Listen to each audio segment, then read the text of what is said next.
मित्रों, जैसे 3 के बाद रात होना निश्चित है, ठीक उसी प्रकार यह भी निश्चित है कि जिसने भी इस मृत्यु लोक में जन्म लिया है उसे एक ना एक दिन अवश्य ही मरना है। अर्थात अगर पृथ्वी लोक पर कोई सबसे बड़ा सत्य है तो वह है प्राणी की मृत्यु होना। फिर भी कुछ लोग ऐसे होते हैं जो इस सच्चाई को स्वीकार करना नहीं चाहते हैं। और आप सभी ने देखा ही होगा कि हिंदू धर्म में मृत्यु के बाद शव को जलाया जाता है।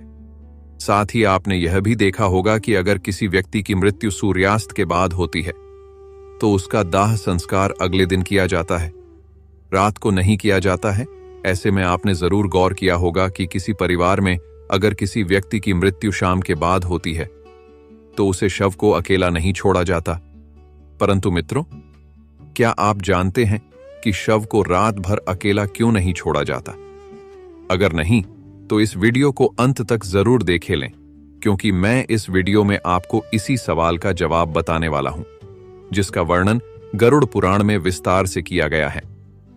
तो चलिए अब बिना किसी देरी के गरुड़ पुराण की यह बातें जानते हैं।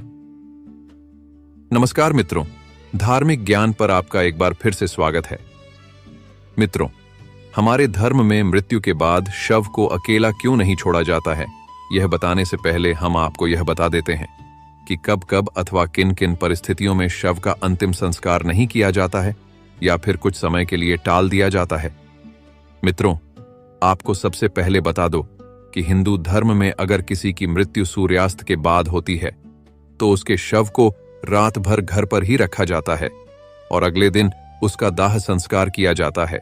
इसके अलावा अगर किसी की मृत्यु पंचक समय में होती है तो उसके शव को भी कुछ समय के लिए घर पर रखा जाता है और जब पंचक काल समाप्त होता है तो उसके बाद ही उसका दाह संस्कार किया जाता है, क्योंकि गरुड़ पुराण में बताया गया है कि अगर सूर्यास्त के बाद अथवा पंचक समय में किसी मृत शरीर का दाह संस्कार किया जाए तो उसे मोक्ष की प्राप्ति नहीं होती है।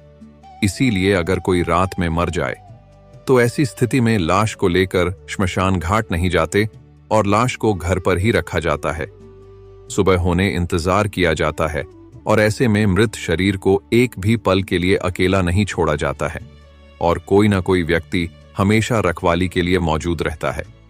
मृत शरीर को अकेला नहीं छोड़ने का सबसे बड़ा कारण यह है कि अगर शव को अकेला छोड़ दिया जाए तो हो सकता है कि कुत्ते बिल्ली जैसे जानवर उसे नोच खाएंगे, और गरुड़ पुराण की माने तो ऐसे में मृत आत्मा को भी जब यमलोक के मार्ग में ऐसे ही यातनाएं सहनी पड़ती हैं। साथ ही ऐसा भी माना जाता है कि अगर शव को अकेला छोड़ दिया जाए तो इससे गंध आने लगती है। ऐसे में यह जरूरी हो जाता है कि वहां कोई ना कोई व्यक्ति बैठा रहे और धूप या अगरबत्ती शव के चारों तरफ जलाता रहे ताकि शव से आने वाली दुर्गंध चारों ओर फैले।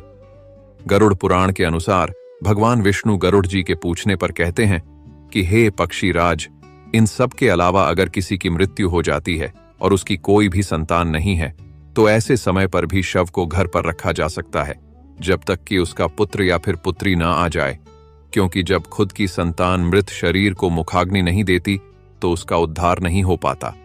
अर्थात वे कई वर्षों तक इसी मृत्यु लोक में भटकता रहता है। इसके बाद विष्णु जी बताते हैं कि सूर्यास्त के बाद अगर किसी मृत शरीर को जला दिया जाए, अर्थात उसका अंतिम संस्कार कर दिया जाए, तो वह मृत आत्मा असुर दानव अथवा पिशाच योनि में जन्म लेती है, जहां उसे कई तरह के कष्ट सहने पड़ते हैं। और यही वजह है कि हिंदू धर्म में रात को अंतिम संस्कार करने से मना किया गया है। आगे विष्णु जी बताते हैं कि रात में मृत शरीर को अकेला छोड़ दिया जाए तो उसके शरीर के आसपास भटक रही दुरात्मा भी प्रवेश कर जाती हैं, जिससे मृतक के साथ उसके परिजनों को भी कई तरह के कष्ट भोगने पड़ते हैं। साथ ही यह भी बताते हैं कि शव को अकेला इसलिए भी नहीं छोड़ा जाता क्योंकि मरे हुए आदमी की आत्मा वहीं पर भटकती रहती है और अपने परिजनों को देखती रहती है। कहा जाता है कि इंसान की मौत के बाद शरीर से आत्मा खाली हो जाता है और इसी वजह से उस मृत शरीर में कई बुरी आत्मा का साया अपना अधिकार जमा सकती है। और यही वजह है दोस्तों कि रात में सबको अकेले नहीं छोड़ा जाता है और कोई ना कोई इसकी रखवाली करता रहता है। मित्रों, आप इसके बारे में क्या सोचते हैं? नीचे कमेंट में हमें जरूर बताएं। साथ अगर आपको गरुड़ पुराण की यह बातें पसंद आई हो तो इसे ज्यादा से ज्यादा लाइक और शेयर करें। अगर आप हमारे चैनल पर नए हैं तो ऐसे ही और भी आध्यात्मिक और पौराणिक कथाओं और जानकारी के लिए हमारे चैनल को सब्सक्राइब कर लें और साथ में बेल आइकॉन भी दबा दें ताकि आपसे हमारी कोई भी वीडियो मिस ना होने पाए। अब हम आप सभी को एक और कथा सुनाएंगे जिससे आपको और जानकारी प्राप्त होगी। नमस्कार मित्रों, इस संसार में हर इंसान चाहता है कि भगवान उसकी हर इच्छा पूरी करें, उसके जीवन में सुख, शांति और समृद्धि बनी रहे। लेकिन क्या आपने कभी यह सोचा है कि कुछ लोग बहुत पूजा पाठ करते हैं, फिर भी उनके जीवन में दुख क्यों बना रहता है? कहीं ऐसा तो नहीं कि हम रोज भगवान की पूजा तो करते हैं, लेकिन अनजाने में ही कुछ ऐसी गलतियां कर देते हैं जो भगवान को हमसे नाराज कर देती हैं। और सबसे डरावनी बात यह है कि हमें खुद पता भी नहीं चलता कि हम कब भगवान की नजरों में गिर जाते हैं। आज मैं आपको बताने जा रहा हूं 5 ऐसी गलतियां जो देखने में छोटी लगती हैं, लेकिन इनका असर बहुत बड़ा होता है। और अगर आपने इन्हें समय रहते नहीं सुधारा तो जीवन में परेशानियां कभी खत्म नहीं होंगी। इसलिए इस वीडियो को अंत तक जरूर देखें, क्योंकि आखिरी गलती आपकी पूरी जिंदगी बदल सकती है। गलती नंबर 1, दिखावे की भक्ति। मित्रों, भक्ति एक बहुत ही पवित्र भावना होती है, लेकिन आज के समय में लोग भक्ति को भी दिखावे का साधन बना चुके हैं। कोई मंदिर जाता है लेकिन सिर्फ फोटो खिंचवाने के लिए, कोई दान करता है लेकिन नाम कमाने के लिए कोई पूजा करता है, लेकिन मन कहीं और होता है।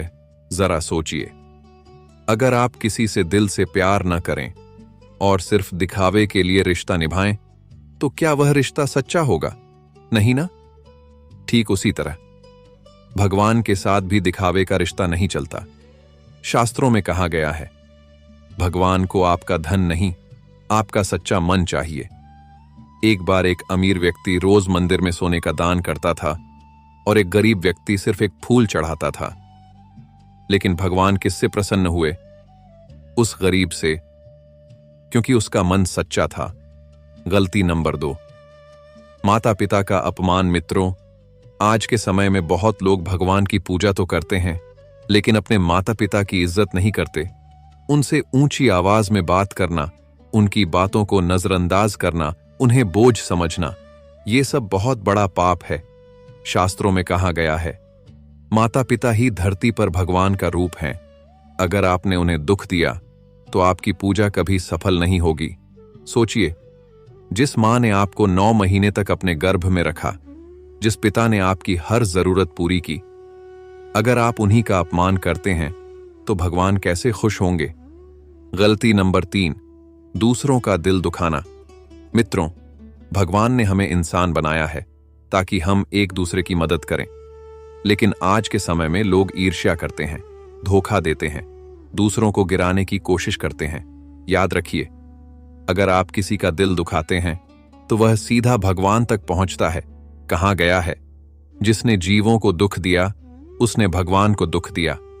कभी आपने देखा होगा, कुछ लोग बहुत जल्दी सफलता पा लेते हैं, लेकिन अचानक सब कुछ खो देते हैं, क्योंकि उन्होंने किसी का दिल दुखाया होता है। गलती नंबर 4, पूजा में लापरवाही। मित्रों, पूजा सिर्फ एक रिवाज नहीं है, यह भगवान से जुड़ने का माध्यम है। लेकिन आज लोग पूजा को भी जल्दी जल्दी निपटा देते हैं। बिना स्नान किए पूजा करना, गंदे कपड़ों में पूजा करना, ध्यान भटकाकर पूजा करना, यह सब भगवान का अपमान माना जाता है। गहराई से समझें, अगर आप किसी मेहमान को अपने घर बुलाते हैं तो क्या आप गंदगी में उसे बैठाएंगे? नहीं ना? तो फिर भगवान के साथ ऐसा क्यों? गलती नंबर 5, अहंकार। मित्रों, यह सबसे खतरनाक गलती है। जब इंसान को थोड़ा सा ज्ञान, थोड़ा सा पैसा या थोड़ी सी सफलता मिलती है तो वह घमंड करने लगता है। मैं सबसे बड़ा हूं, मुझे किसी की जरूरत नहीं। लेकिन इतिहास गवाह है, अहंकार ने सबसे शक्तिशाली लोगों को भी नष्ट कर दिया। रावण, कंस, हिरण्यकश्यप, सबका अंत उनके घमंड की वजह से हुआ। मित्रों, एक और बात ध्यान रखें, भगवान से डरे नहीं बल्कि उनसे प्रेम करें। सच्ची भक्ति में डर नहीं बल्कि विश्वास होता है। तो मित्रों, अगर आप चाहते हैं कि भगवान हमेशा आप पर कृपा बनाए रखें, तो इन 5 गलतियों को आज ही छोड़ दें। सच्चे मन से भक्ति करें, माता पिता का सम्मान करें, किसी का दिल न दुखाएं, पूजा में शुद्धता रखें और अहंकार को त्याग दें। याद रखिए, भगवान देर से देते हैं, लेकिन सही समय पर देते हैं। अगर आपको यह वीडियो पसंद आया हो तो इसे लाइक जरूर करें और ऐसे ही धार्मिक और ज्ञानवर्धक वीडियो देखने के लिए चैनल को सब्सक्राइब करें। कमेंट में जरूर बताएं, इनमें से कौन सी गलती आप आज से छोड़ने वाले हैं।